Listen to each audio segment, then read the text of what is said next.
Commissioner, Ambedkar విగ్రహ కమిటీకి రాకుండా అవమానపరిచిన నంద్యాల మున్సిపల్ కమిషనర్, అంబేద్కర్ విగ్రహ కమిటీకి మీటింగ్ రాకుండా అవమానపరిచిన Nandyal municipal commissioner, Nandyal municipal commissioner, Nandyal municipal commissioner. సమావేశం జరుగుతుంది. కొంచెం ఉండమ్మా, కొంచెం చర్చించాలి అంబేద్కర్ విగ్రహంపై నంద్యాల కౌన్సిల్లో వెంటనే చర్చించాలి. నంద్యాల మున్సిపల్ కమిషనర్ అంబేద్కర్ విగ్రహం గురించి వెంటనే అవమానపరిచిన కమిషనర్ డౌన్ డౌన్. అంబేద్కర్ విగ్రహ కమిటీలో అవమానపరిచిన కమిషనర్.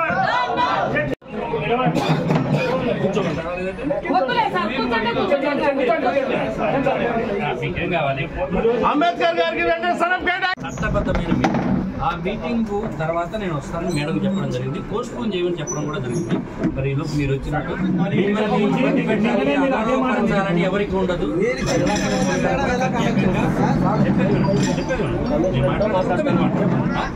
ప్రత్యేకంగా జిల్లా కలెక్టర్ గారు కూడా ప్రత్యేక శ్రద్ధతో మీకు సంబంధించి ఎక్కడెక్కడైతే లొకేషన్స్ ఉన్నాయో ఐడెంటిఫై చేసి దాన్ని రిపోర్ట్ ఇస్తారు. మీరు ఇప్పుడైనా కానీ మీరు ఎక్కడెక్కడ అనుకుంటున్నారో ఒక్కొక్కరు ఒక్కొక్క రకంగా అనుండొచ్చు. మీరు రాసిస్తే దాన్ని వెరిఫై చేస్తారు. ఇప్పుడే ఎందుకు సమావేశం పెట్టాలనుకున్నారు? ఇప్పుడు అంబేద్కర్ గారి జయంతి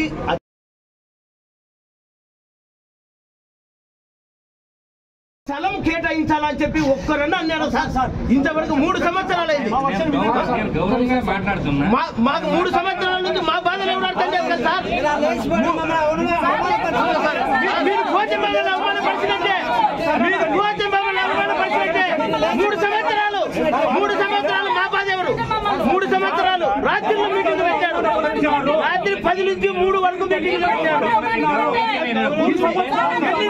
కలెక్టరే కూర్చుంటారు కింద.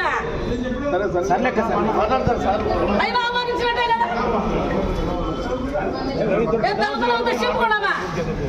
దళిత ప్రజా సంఘాల ఐక్యత, దళిత ప్రజా సంఘాల ఐక్యత, దళిత ప్రజా సంఘాల ఐక్యత.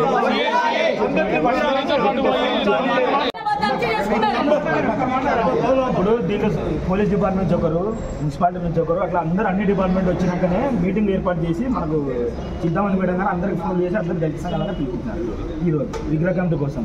ఇప్పుడు అందరూ అక్కడికి వచ్చిన తర్వాత మున్సిపల్ కమిషనర్ గారు రావడం లేదని చెప్తున్నారు. ఇప్పుడు కీలకంగా సార్ ఏదన్నా యాక్షన్ చేయాలంటే డెసిషన్ తీసుకొని అది నాకు మళ్ళీ ఫోన్ చేస్తే సార్ నాకు ఒక ½ అవర్ టైం పడుతుంది, ½ అవర్ నేను వచ్చేస్తానని చెప్పినారు. సరే మీరు ఒకవేళ లేట్ అయినా కానీ ఎవరైనా అసిస్టెంట్ కమిషనర్ కానీ డిపార్ట్మెంట్ నుంచి ఎవరైనా వాళ్ళు ఎవరిని పంపించాలని చెప్పినారు. అర్ధగంట అయింది, గంట అయింది, అందరూ అక్కడ వెయిట్ చేస్తున్నారు, ఇంతవరకు రాలేదు. దానికోసం అని చెప్పేసి ఏదైనా అడిగి మాట్లాడి అది మెయిన్ డిసిషన్ 3 ఏళ్ల నుంచి అందరూ అన్ని సంఘాలు అందరూ కొట్లాడుతున్నారు సార్. దానికి ఆయన మాట్లాడడానికి ఇప్పుడు ఎందుకు రాలేదు, ఎందుకు అట్లా అవమానపరిచినాడు, ఆ మీటింగ్ అంటే ఆయనకి ఇష్టం లేదు అని అది కరెక్ట్. ఆయన ఫిక్స్ చేసినాకనే మీటింగ్ అది అఫిషియల్గా పెట్టింది మీటింగ్ అని కలెక్టర్ పర్మిషన్ ఈడ బాగుంటుందా సరే అని ఫస్ట్ సంవత్సరం ఏం చేసినట్టు స్టేడియం చెప్పినాడు. స్టేడియం చెప్తే సరే పెట్టారు కదా అని సంతోషంతో మేము పోయినాం. వాళ్ళ క్రితమే చెప్పినాడు. సరే మళ్ళీ ఏదైనా చేద్దామనే లోపల మనకి ఎలక్షన్లు వచ్చినాయి.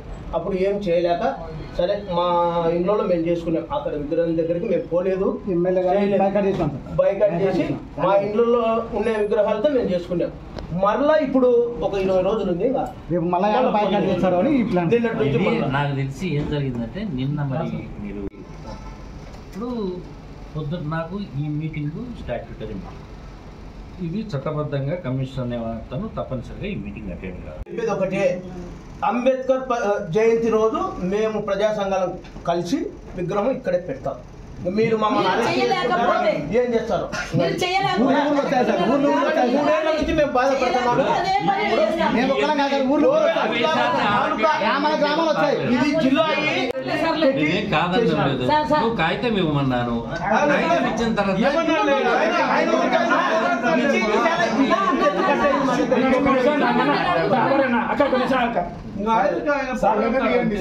ఈ రోజు మీటింగ్ క్యాన్సిల్ చేసినారు. అదే అఫీషియల్ గా మీరు అందరు జరిపి దళిత ప్రజాప్రతినిధులు అందరూ నుంచి ఒక అఫీషియల్ మీటింగ్ అయినా కనెక్ట్ చేసి తీర్మానం సార్. ముసుగేసి పెట్టారు సార్. మేము కంప్లైంట్ ఇస్తాం సార్, తీసేస్తాం. ముసుగేసి పెట్టారు. తీసేస్తారు సార్. 3 ఏళ్ల నుంచి ఓపెన్ చేయొచ్చా? చేయకూడదని